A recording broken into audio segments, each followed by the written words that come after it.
Well, before we meet Marcia Karp, let me show you quickly where we are going to find her. Starting from this garden. So, well, it's interesting that all these animals have a solar battery. Yeah, she got a beautiful garden she's taking care of.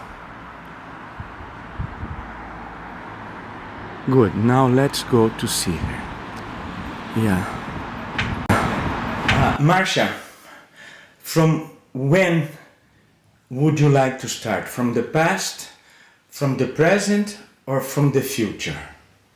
Well, it's 1963, the first time I met Moreno. Mm-hmm.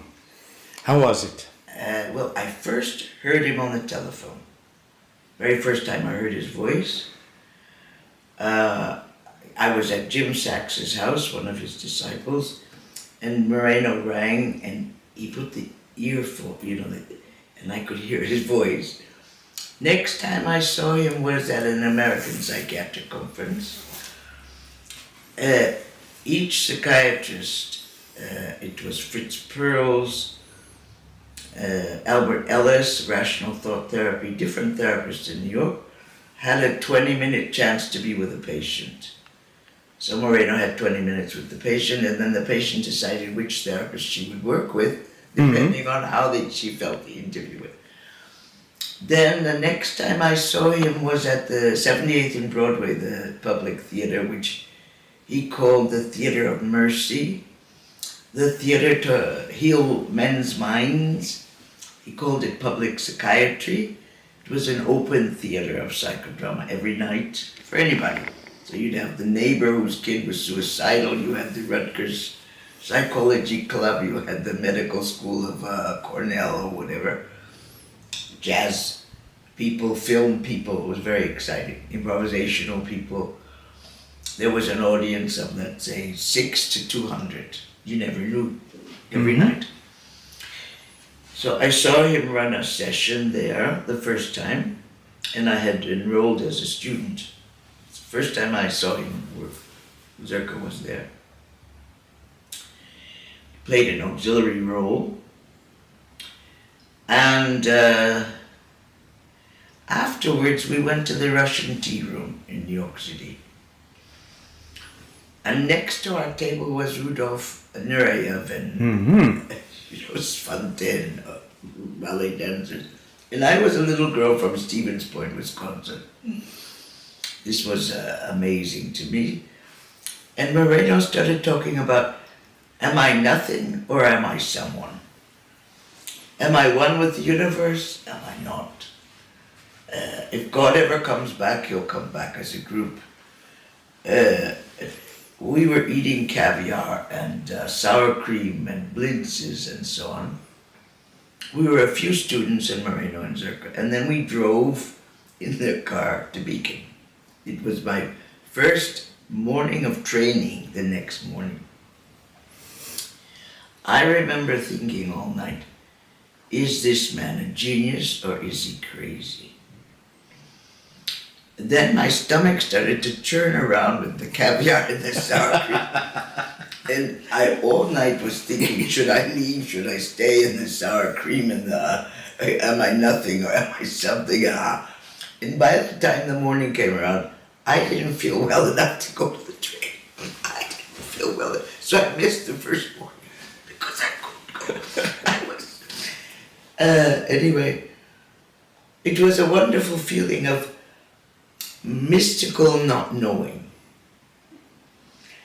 And in fact, we talk about mystical.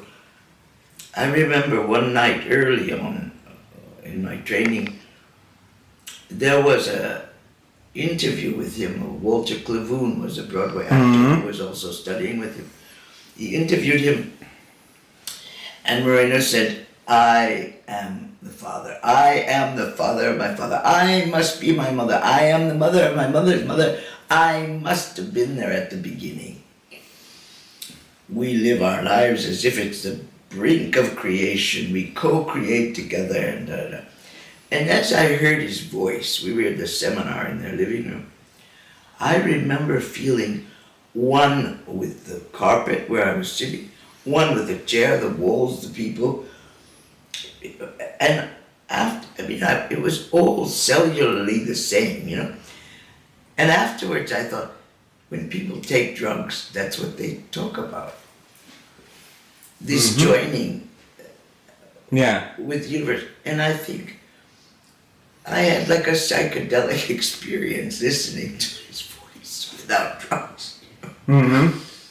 Because it was so exciting, and I thought, if this man's a genius, I better stay and shut up. If he's crazy, I better leave. So, as a 23-year-old, I had to figure that out in my mind. I never met anybody like him.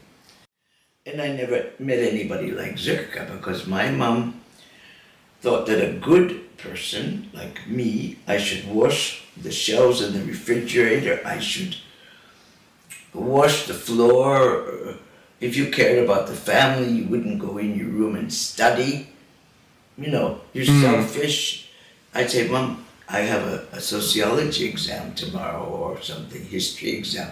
I don't care, the floor needs washing. You know, whatever. The family comes first. They were refugees, my dad's Polish family. My mom's Ukrainian, Russian family in those days. And when I met Zerka, I told her this story about my mom. Oh, I've never worried about a floor being washed or not. And I thought, oh my goodness, this is an example of another kind of woman. You mean the chains of the kitchen are gone? You mean there's another kind of woman?